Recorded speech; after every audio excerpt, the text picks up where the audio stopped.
Bom, olá a todos.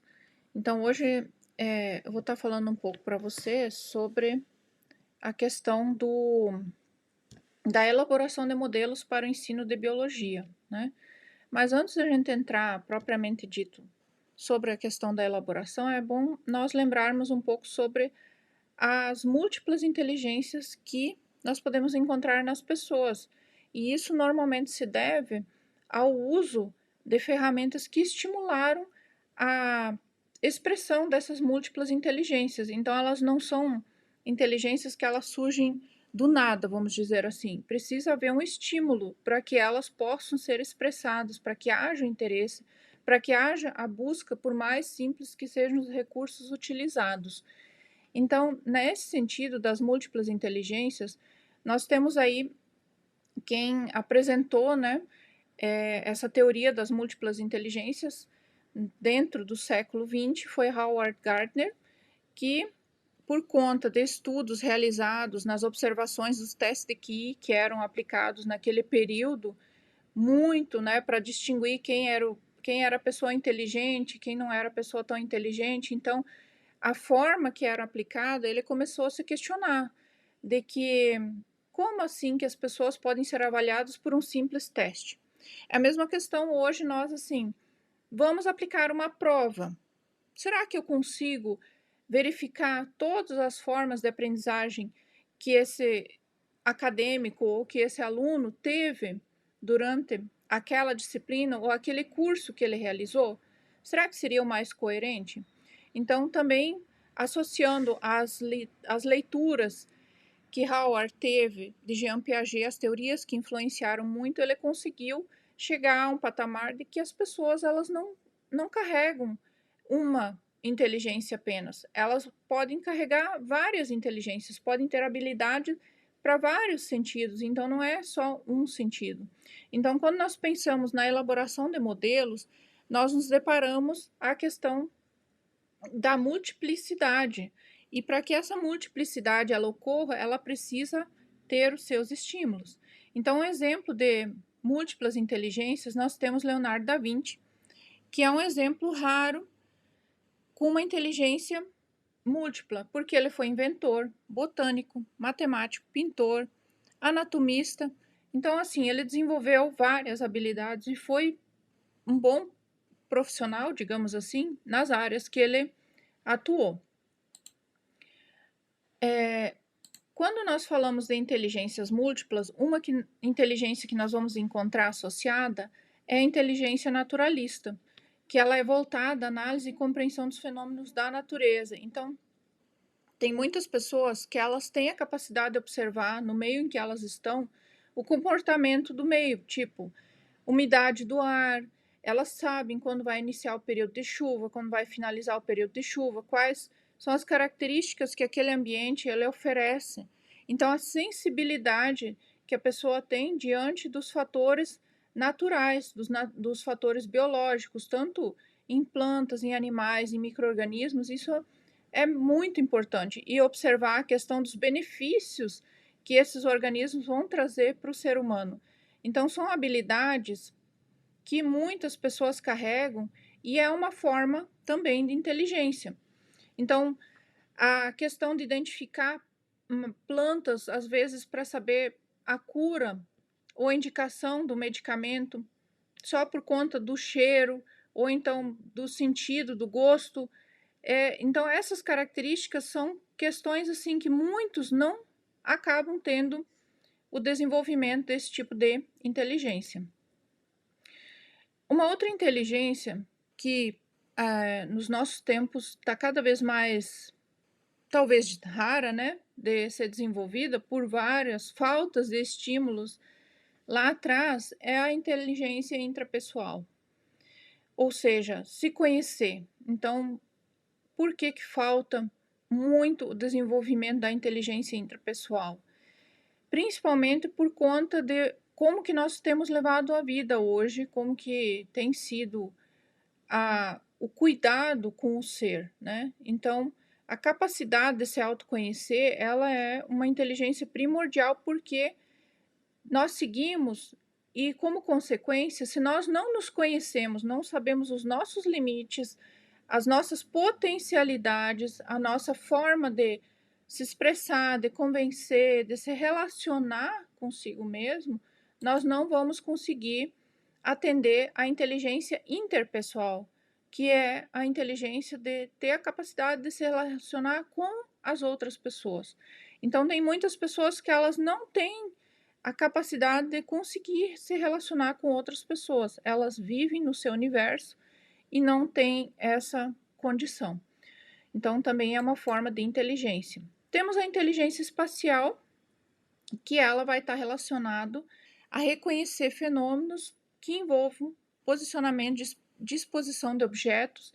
Então, são uma forma de inteligência que, por meio de um objeto, consegue dimensionar várias outras características. Olhando para um quadrado, por exemplo, a pessoa consegue dimensionar uma casa, ela consegue dimensionar uma área ou algo que seja apropriado no caso que ela estiver fazendo estudo. Então, ela consegue ter uma visão diferenciada dentro daquele objeto que ela esteja visualizando, um círculo.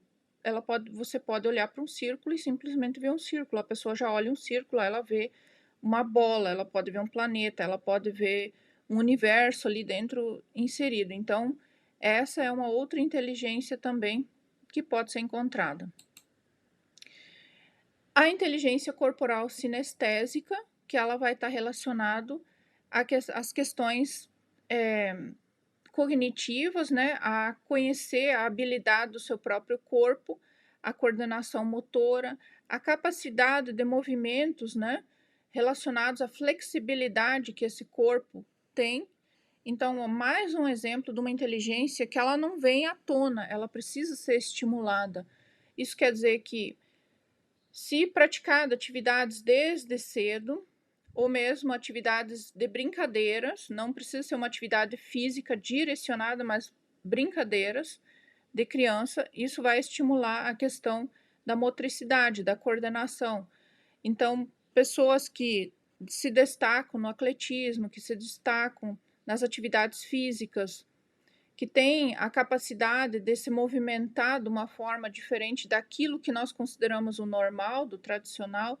Então, são pessoas que elas vão ter uma inteligência corporal sinestésica, tá? E isso vai ser bem expressivo. Então, são pessoas que elas são boas em alguma coisa.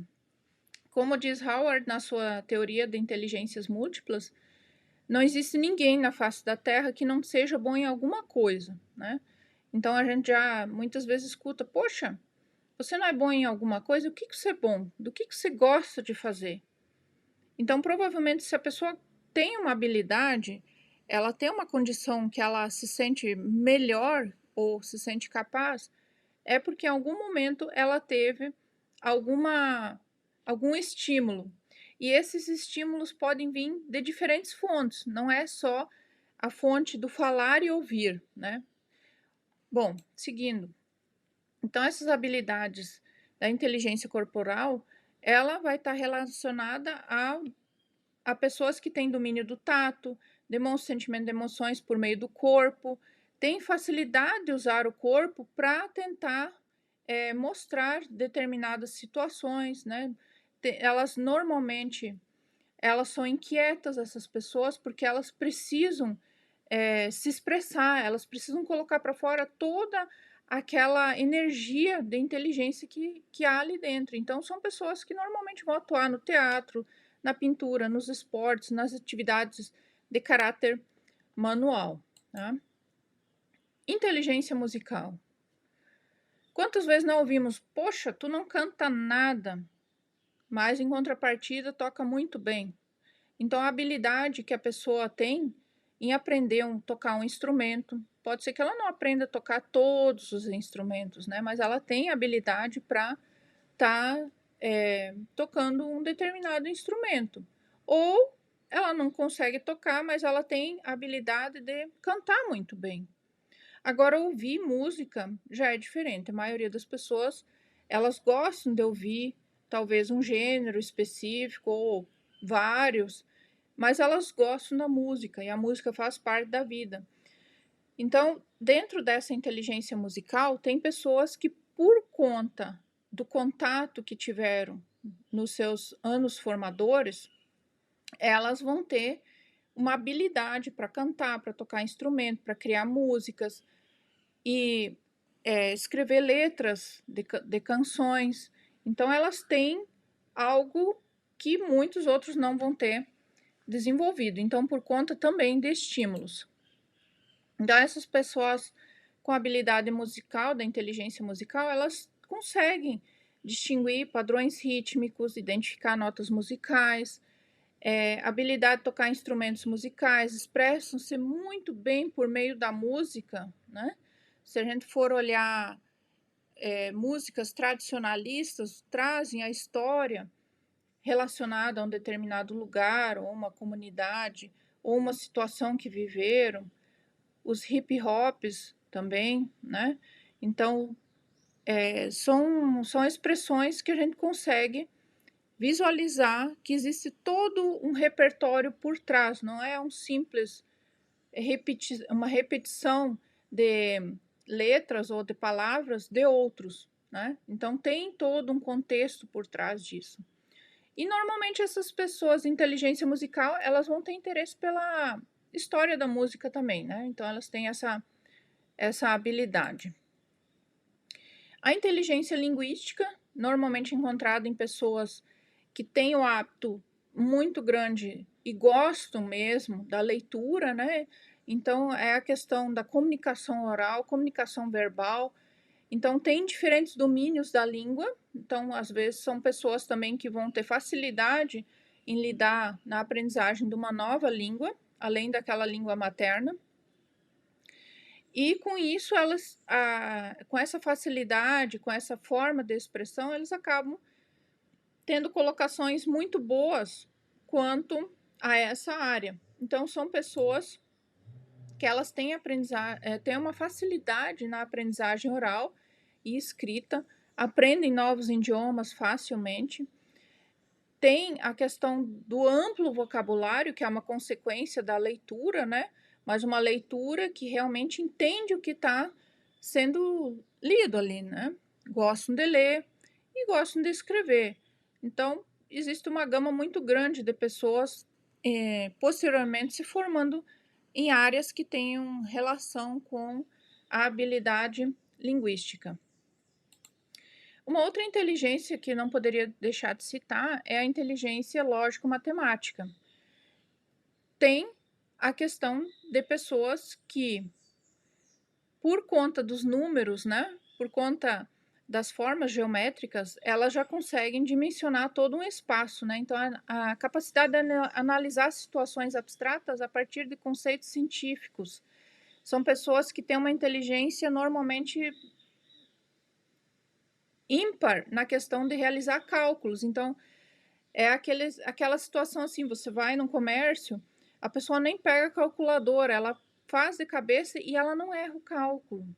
Então, ela é muito boa na parte de cálculo. Então, essa característica ela é conhecida como inteligência lógico-matemática. Pessoas que conseguem olhar para um espaço e organizar ele de uma forma super harmoniosa. Então, é uma outra característica dentro dessa lógica matemática. Ou seja, os estímulos matemáticos realizados por meio de jogos, por meio de atividades lúdicas, né? A gente vai ter assim uma gama muito boa para que consiga identificar em cada um daquelas crianças que estão iniciando a sua fase de desenvolvimento e mesmo depois no ensino médio desenvolver essa lógica, né? Esse tipo de inteligência. Então essas pessoas elas normalmente da inteligência lógico-matemática, elas vão ter habilidades, né, no uso de soluções lógicas, elas conseguem resolver problemas rapidamente de uma outra forma, elas organizam informações, têm facilidade na questão de raciocínio lógico e são muito boas no jogo, né? Então, jogos como, por exemplo, xadrez, que é uma das atividades muito legais para estímulo dessa inteligência lógico-matemática, porque é um jogo de estratégia, né? assim como outros, podem ser utilizados e ajudar a desenvolver essa condição, né, que é muito bem-vinda. Quebra-cabeças, né. Então, quando a gente fala, das múltiplas inteligências, para que o ser consiga atingir uma grande gama de inteligências, ele vai precisar de estímulos. Esses estímulos, eles podem vir de diferentes formas, podem vir pela musicalidade, podem vir através de jogos, podem vir da ludicidade, pode vir por atividades que usam pintura, que usam atividades de coordenação motora, leitura, as contações de história, que são tão importantes para a vida do ser, porque vão formar as memórias, às vezes relacionadas com o meio ambiente em que elas se inserem, né? Ouvir uma história, por exemplo, num parque, onde tem às vezes uma planta que tem um aroma, ela, quando ela ouvir essa história, ela vai lembrar e vai associar aquela forma de vida com o que ela passou, vai lembrar um sentimento. Então isso pode despertar também boas lembranças ou nem tão boas, depende de cada situação. Então, dentro das metodologias ativas de aprendizagem, a gente tem a gamificação, que hoje tem sido uma grande aliada no ensino, principalmente para a questão de conseguir segurar o pessoal, a atenção, né? Já que nós estamos aí à disposição de várias ferramentas tecnológicas que vêm trazendo recursos, animações, interações muito maiores do que você conseguir segurar um aluno na sala de aula simplesmente fazendo uma fala e de repente usando giz, como se usava tradicionalmente, ou então o uso de uma projeção. Então, o tempo para isso tem que ser muito curto, por conta que, caso contrário, não vai acabar utilizando de forma adequada, não vai aprender, né? Então, a gamificação, ela pode vir a estimular o ensino lúdico e o pensamento analítico, desenvolvendo, assim, habilidades que muitas vezes não se imagina que aquele aluno tenha, né? Então, como exemplo, não de escola, mas, por exemplo, de universidade mesmo, nós tivemos alguns bolsistas de residência pedagógica, não nessa edição, numa edição anterior, que a pessoa ela se descobriu na elaboração de games, de joguinhos, tanto da área de química, de física, e ela, no momento que ela se encontrou naquele universo, ela começou a entender conteúdos que, durante a graduação, durante o ensino médio, ela não tinha entendido tão claramente. Então, olha que bacana que é as metodologias que são utilizadas, né, para a questão do ensino. A gente tem o design Slink, que é um pensamento voltado para design. Muitas vezes é uma metodologia para tentar resolver problemas de uma outra forma, por meio da intuição, por meio da imaginação, e aí a materialização, né? Então, entra aqui toda a questão da criatividade, né? De testar, de realizar a organização de protótipos em cima de um determinado assunto. E isso é muito bacana, porque vai de encontro com toda aquela bagagem que o aluno traz da formação dele, que ele tem até ali, e faz com que ele busque mais, não fique somente na questão da teoria, né? Então, que ele busque mais ferramentas e formas de conseguir contextualizar melhor uma determinada problemática. Então, dentro desse design link, a gente pode estar citando, por exemplo, a construção de um foguete. Então, você tem materiais diversos, você pode desde o mais caro até o mais econômico, mas se o desafio for o uso de materiais que sejam de baixo custo, ele vai ter que criar um design mais econômico e talvez saia até melhor do que se fosse um com um valor maior, né? A cultura maker, né? Então, muito tem se usado a questão da cultura maker, que faça você mesmo.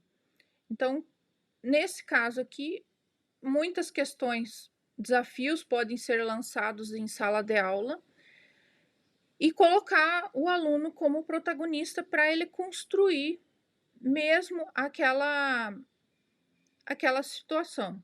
Então, dentro disso, os modelos biológicos, no que é o nosso tema aqui da nossa fala, eles poderiam entrar tranquilamente, porque, por exemplo, quando eu trato de uma célula animal, eu só de olhar assim eu posso replicar ela, né? Posso repetir essa célula, mas eu posso ter toda a questão do cuidado de proporções. Imagina se eu fizer um núcleo menor do que as organelas. Tem gente que vai olhar e não vai identificar problema nenhum. Mas quem é mais criterioso, ele vai dizer: poxa, mas como assim uma célula com um núcleo muito menor do que as organelas? Da onde isso? Então, para isso tem que ter todo um cuidado, tem que ter todo um estudo. Então, você tem um problema e você vai usar recursos para resolver, para demonstrar toda aquela questão que está em vogue ali, né? Aprendizado por problemas. Gente, não tem coisa melhor, por exemplo, matemática, né?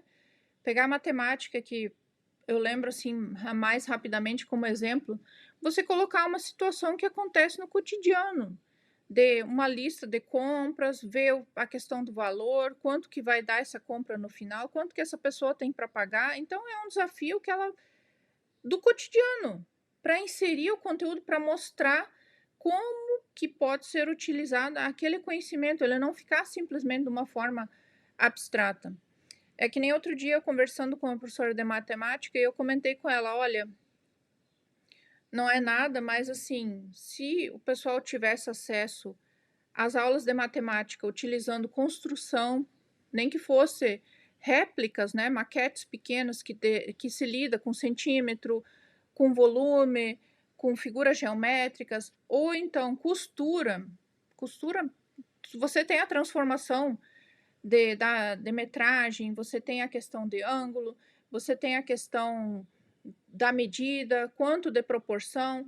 Então, assim, são informações que não são dados os devidos valores, mas são super importantes para o desenvolvimento do ser, para ele ter uma dimensão de quanto que ele vai precisar, de quanto que ele vai chegar num determinado lugar, tendo aquela capacidade de raciocínio, né?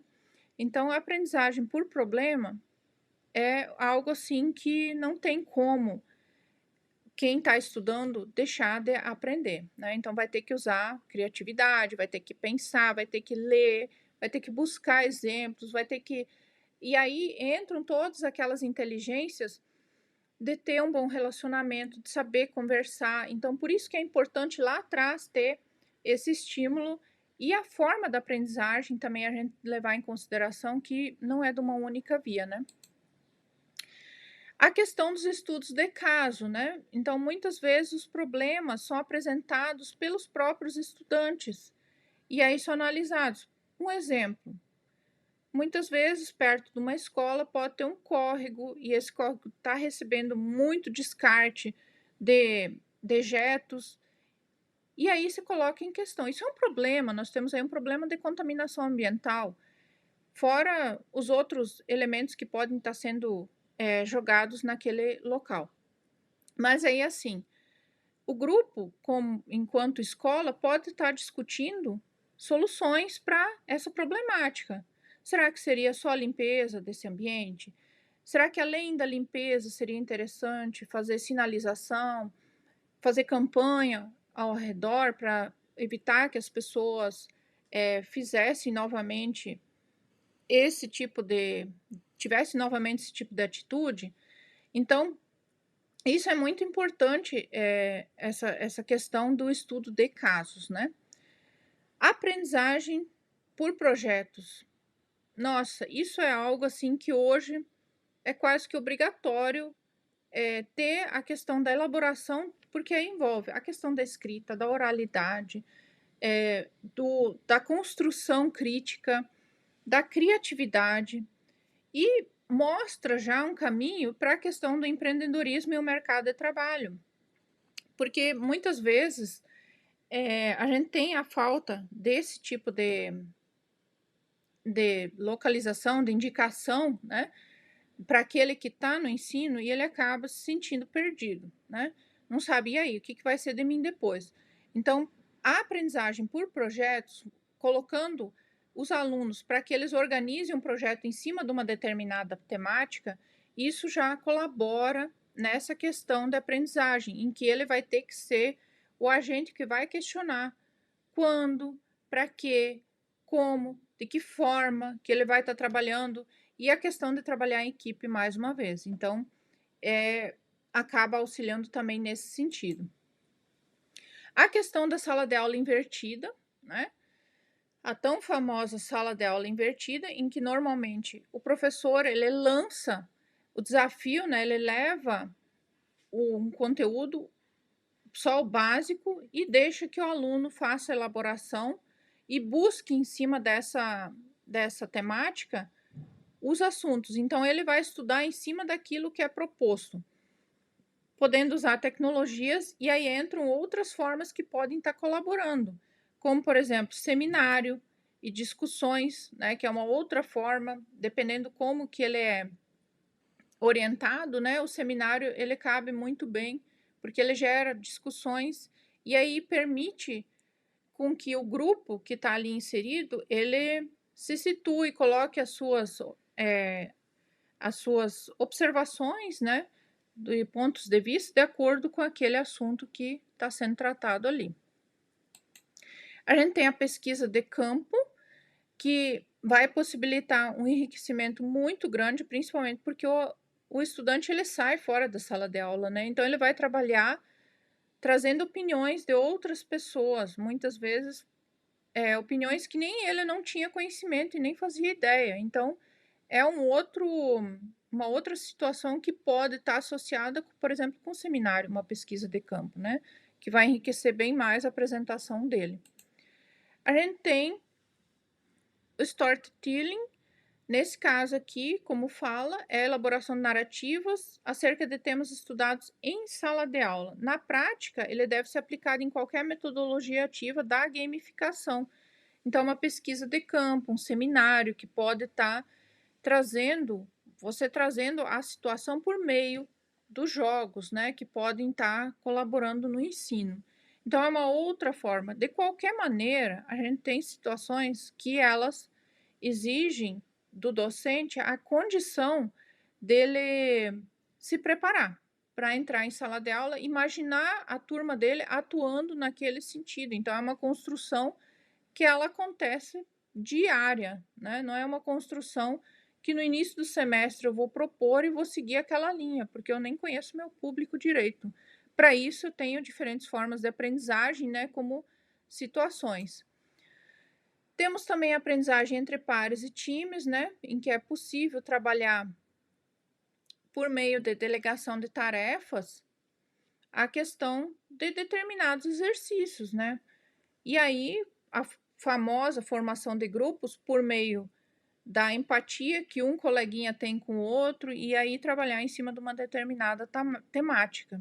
Isso também hoje é muito aplicado, principalmente nos soft skills, que tem uma questão do mercado de trabalho, né? A questão de ver quem que é o líder dentro dessa execução de atividades, quem que é aquele que vai realmente se envolver para resolver determinada tarefa. Então, todos esses fatores são fundamentais na formação do ser. Então, a gente não pode somente ficar na teoria e deixar fora essas amplas formas de aprendizagem. O ensino híbrido foi um boom agora no período pandêmico e pós-pandêmico, principalmente, ainda nós, né? Então, na pandemia, tivemos mais o ensino à distância para aquelas instituições que adotaram, que obrigatoriamente adotaram, mas, posteriormente, o que nós tivemos aí? Ensino híbrido. Então, algo que muitos tinham uma certa rejeição, hoje já consegue ver de outra forma. Por quê? Porque ela é uma modalidade que ela permite a flexibilização de ter o presencial, de usar as outras formas de aprendizagem e deixar uma parte para a questão à distância, que aí amplia os horizontes em termos de estudo, né, que o acadêmico, o estudante, ele pode vir a ter. E com isso ele tem uma formação mais rica, um diferencial, né, então isso auxilia muito também na questão de resolver problemas, de fazer exercícios, então tem um engajamento maior, porque quebra a monotonia que existe às vezes em sala de aula. Tem também atividade de rotação por estações. Essa rotação por estações, ou blended learning, que é também chamado como um grande guarda-chuva, a gente tem a organização de grupos dentro da sala de aula, visando ter um início, tipo uma introdução para aquele assunto, e depois ser distribuído entre os acadêmicos, que ali, ou estudantes, né, para que sejam tratados diferentes assuntos de forma em grupo. Então, nesse caso, nessa estação, vai ter uma introdução para saber o que é o assunto, depois tem a divisão dos subtópicos entre os diferentes grupos, e eles vão estar apresentando produção, realizando uma produção de uma redação, ou então até mesmo um seminário, né? Bom, depois de todas essas falas, e meu tempo já quase acabando aqui, eu vou entrar finalmente na questão, e os modelos, eles ensinam, né? Será que um modelo de um fungo eu posso estar utilizando em sala de aula? Ou então, de um vírus, eu posso estar utilizando em sala de aula para ensinar? Ou eu posso também trabalhar a questão da construção, porque eu posso simplesmente não levar esses materiais prontos, eu posso pedir para que sejam construídos. Estou eu na minha disciplina de